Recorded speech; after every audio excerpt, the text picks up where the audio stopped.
Welcome back, y'all. Today I'm going to discuss something that I've been talking with a lot of people about, not just on social media, but also locally, definitely more locally in Northeast Texas. And that is that tomatoes and pepper plants are really struggling. Pepper plants are really small and producing very small, not a lot of fruit. And tomatoes are having trouble flowering and producing fruit, as well as everyone's been experiencing a lot of yellowing leaves. So I'm going to share some experimenting that we did to try and solve this problem. And if you're still experiencing this problem, it is not too late to turn it around. There's still lots of time left in the growing season, especially if you are around our zone or higher. You still have plenty of time to turn this around and get a bountiful harvest. For us, it has not just been our tomatoes and peppers that have been struggling. It's also been our squashes, including our zucchini, which we normally do amazing with, and our blueberries, which seemed to be, they were doing great up until the point of after we were done harvesting, which is pretty early for our area. They seem to be starting to die. Another thing we were struggling with was our watermelons. They seemed to be that once they had gotten to a certain size that their growth was stunted. They weren't growing, they weren't flowering, they weren't fruiting.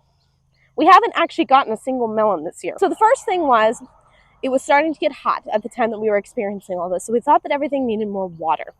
More water, we thought. It just needs a good deep soaking and it'll be fine. So we did that. We watered the garden like crazy. But the problem still persisted. It didn't seem to help anything. As a matter of fact, it may have actually been making things worse. So the second thing that we thought was, the garden just needs to be weeded and mulched. There's just too many weeds down there. It needs to be weeded heavily and mulched to stop those weeds. After doing that, though, the problem still persisted, and again, it only seemed to make things worse. So at this point, we were pretty much ready to give up. We weren't getting anything really off of our 40 tomato plants. We were barely getting anything off of our pepper plants, and what we were getting was really small. And our blueberry plants looked to the point of death, and our melons weren't going anywhere. We had lost most of our squash and zucchini, which was really disappointing for us because, like I said again, we do really well with zucchini almost every year. And to right now, we still have not received any kind of zucchini or squash. But so at this point, we were feeling pretty defeated. At this point, we had watered, we had weeded, we had compost, we had fed the plants, but nothing seemed to be working. You can imagine at this point, we were feeling really defeated with our gardening year. If you watched our garden harvest, you saw that we were getting a good amount of produce. The only thing that we weren't struggling with was cucumbers. And everyone that I talked to said the same thing. No one was struggling with cucumbers this year. I mean, everyone that I talked to, I'm sure some people had problems with cucumbers this year. But we were getting tons and tons of cucumbers. And so we were feeling really defeated. We were pretty much like, what's the point? We've done everything we can to save these plants. Then one day, I was scrolling through my phone, cleaning out old pictures and videos, because we do most of our filming on this phone, so it was pretty full. And I had found an old screenshot that I had saved from Instagram. Now, if I remembered who the person was, I would totally give them credit for this right now, but I don't know who it was. The only thing I saved for the screenshot was what's up on screen right now. And so I was like, okay, let's try it. Tomatoes and peppers seem to be doing the worst, so let's give it a shot. So I mixed up this Epsom spray, and I sprayed everything that was struggling. Now at this point, we'd pretty much lost all the zucchini and squash, so that I did not spray. I replanted that though. We sprayed everything. We sprayed the tomatoes, we sprayed the peppers, we sprayed the melons, and we sprayed the blueberry bushes. After our first dose, the peppers started looking like this. Here's just one pepper plant, and look at those beautiful peppers, tons of beautiful flowers. These peppers are about double or triple the size already of any one that we've gotten this year. Here's another plant, ginormous peppers, tons of flowers. There's a jalapeno plant back there. We've already gotten some beautiful jalapenos off of that. So the pepper problem looks like it's fixed. It's ready for its second dose, so I'm going to do that today. But now I want to show you guys what the tomatoes looked like, because up until a few days ago, I didn't think it was helping. They didn't really look much better. We were still getting some fruit, but it wasn't like a lot. None of it was really getting big. So let me show you what they look like now. Here's just one plant, flowers, tons and tons of beautiful flowers. Let me show you this plant. There's a piece of fruit back there. Flowers, more flowers. The whole top of this plant's covered in flowers. Flowers. By the way, someone else did tell us to prune them, which I can do, and I think it might help, so I'm going to do that too. More flowers. So some of them still don't look like the greatest, but look at that. Beautiful green leaves. There's barely any yellowing anymore. Flowers, more flowers. And a lot of these plants we haven't received a single tomato off of yet, even though we planted them in like March. Now this one still has some yellowing leaves, but I believe it's recovering because if you look up here, there's a lot of new growth going on. Flowers. More flowers down here. They are a little overgrown, like I said. So beautiful. So it looks like that may be turning around as well. As for the melons, I wasn't convinced that this had fixed our issue. They did seem to start growing, but I wasn't sure if they were actually going to flower or fruit or not. I think that answers my question pretty well. This melon is absolutely massive. I mean, look at this. Look at my hand.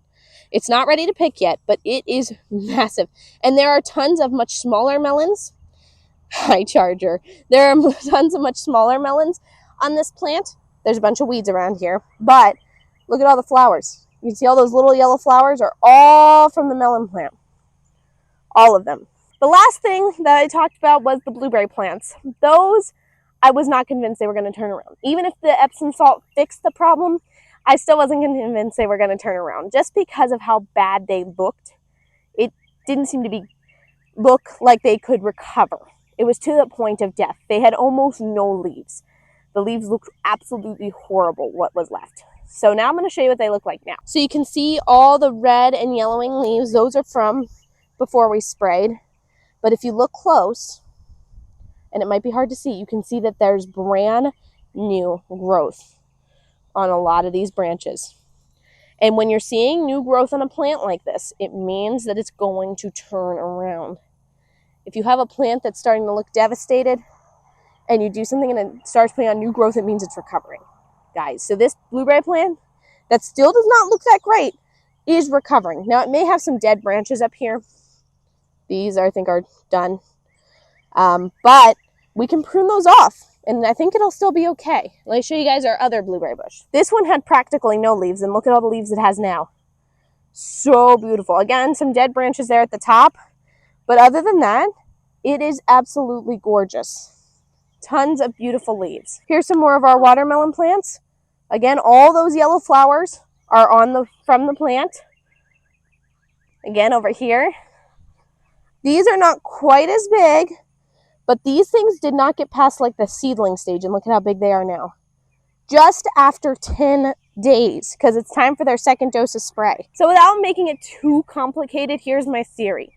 My theory is that because of the heavy, heavy rains we received in spring, especially in Northeast Texas, we caused the roots not to be able to get to the oxygen that they needed because of all the heavy rain, because we know overwatering your garden can cause roots to not get enough air. Once that happens, the roots are damaged and cannot take in nutrients. So while I do think that if you're struggling with this problem, you should definitely go ahead and heavily fertilize, I think that your plants need to receive nutrition a different way. With this way, your plants are receiving nutrition in the leaves, which should be able to help them recover, especially recover those roots. Don't water again until you stick your finger in the soil about 1 inch deep and it is only damp. That is good. That's right about where you want your soil to be. Once it's like that, don't water. Once it's dry, completely dry, when you stick your finger in 1 inch deep, water again. That is all the water your plants need. It's really important, especially if it's because of the overwatering. So my theory is that because Epsom salt is magnesium sulfate, you're giving your plants a huge dose of magnesium right in the leaves, and it's helping them recover. So let me know your all's thoughts on this. Let me know what plants you've been struggling with in the comments below. Has it been just tomatoes and peppers, or has it been something else? And make sure you give this a try if you are struggling, and let me know how it works out for you. Make sure to like and subscribe, and share this video out with other gardeners you may know who are struggling.